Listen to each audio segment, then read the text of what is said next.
Sono Gabriele Ferron, titolare dell'azienda Ferron Gabriele e Maurizio mio fratello, e portiamo avanti ormai da generazioni questa attività e chiaramente il nostro nome Ferron.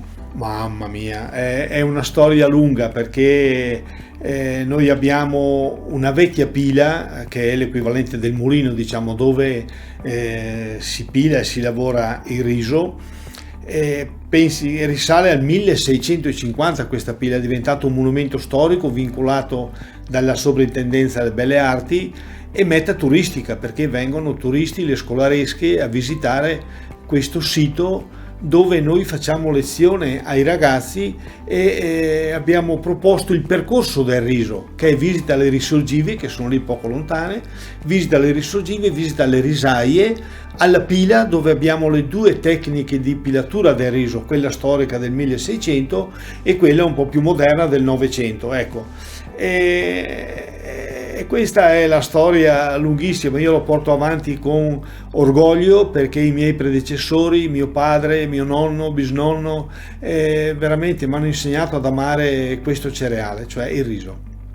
Questo è un momento storico triste, diciamo, perché inizialmente non si sapeva come combatterlo, le notizie erano sempre frastagliate, uno diceva una cosa, l'altro contrario del giorno prima, e questo ha messo in grande difficoltà, credo, le imprese, perché non si sapeva come proseguire. E dopo qualcuno diceva ma è una semplice influenza. Ecco, allora questo sconcertava un po', perché casi di persone che sono morte, no? Io stesso sono stato colpito da questo maledetto virus.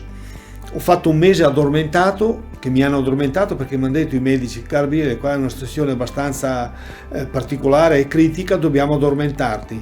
E io ho detto benissimo, fate quello che c'è da fare. Un mese addormentato e dopo altri 4 mesi disteso a letto, e avevo praticamente le mani che non si incrociavano, le gambe lo stesso, e quello è stato il momento peggiore, tragico, perché nella mia testa dicevo caspita, sono rimasto paralizzato qua. Invece i medici mi dicevano: Gabriele, abbi fiducia. E io allora con lo stimolo dei medici, degli infermieri che mi seguiva, dopo piano piano ho visto che si scioglievano i muscoli e i tendini, e così ho affrontato la situazione con serenità, diciamo. Adesso sono perfettamente guarito e vado avanti con la mia attività. Ma i progetti è quello che stiamo portando avanti da anni, ed è il coinvolgimento dei figli e dei nipoti.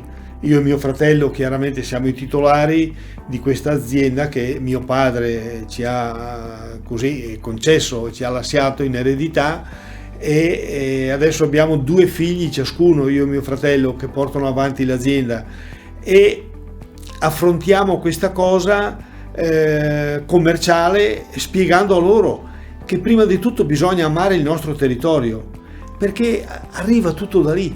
Noi non dobbiamo inquinare l'ambiente, anzi dobbiamo essere chi tutela questo patrimonio. Ecco, questo è l'impegno che noi abbiamo per il nostro futuro. Mi motiva la passione, mi motiva l'orgoglio di essere veronese, di essere in un territorio ricchissimo che è la pianura veronese. Io non voglio chiamarla bassa perché mi sembra quasi sminuire, no, l'importanza.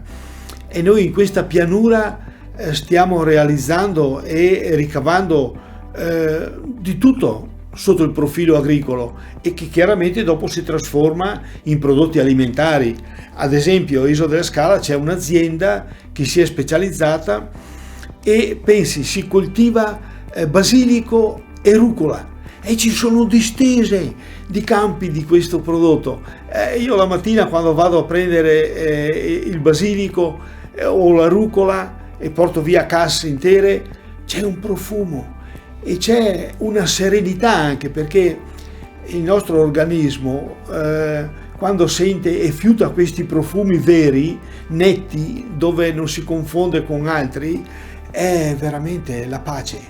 E uno ha questo stimolo di fare sempre meglio e di non tradire l'agricoltura, di non tradire gli agricoltori e portare avanti con impegno questo mestiere, diciamo, quest'arte, perché sono diventato nel tempo anche cuoco e allora ho viaggiato in giro in tutto il mondo e quando mi chiamano e mi invitano a partecipare e a fare lezioni di cucina, fare serate in hotel, in grandi hotel anche, per me è veramente un orgoglio portare tutte le tipicità prima veronesi e dopo italiane, e questo veramente è uno stimolo ed è importante.